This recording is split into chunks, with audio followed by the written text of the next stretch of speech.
మెదక్ జిల్లా వెల్దుర్తి పట్టణంలో విద్యుత్ శాఖ అధికారుల నిర్లక్ష్యంతో తన పాడిగేదె మృతి చెందిందని రైతు జీతయ్య గారి కృష్ణ ఆరోపించారు. సోమవారం మేతకు వెళ్లిన పాడిగేదె రోడ్డు పక్కన ప్రమాదకరంగా వేలాడుతున్న విద్యుత్ తీగలు తగలడంతో అక్కడికక్కడే మృతి చెందినట్టు తెలిపారు. చాలా కాలంగా విద్యుత్ తీగలు కిందకు వేలాడుతూ ప్రమాదకరంగా ఉన్నాయని, పలుమార్లు సంబంధిత అధికారుల దృష్టికి తీసుకువెళ్లినా ఎలాంటి చర్యలు తీసుకోలేదని ఆవేదన వ్యక్తం చేశారు.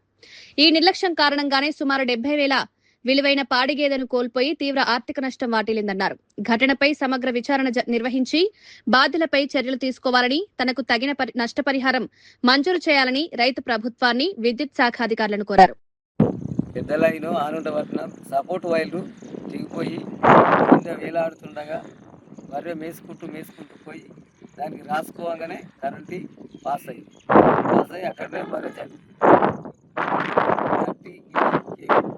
33 కట్టిన బర్రె, పెద్ద బర్రె 60-70 వేల బర్రె చనిపోయింది.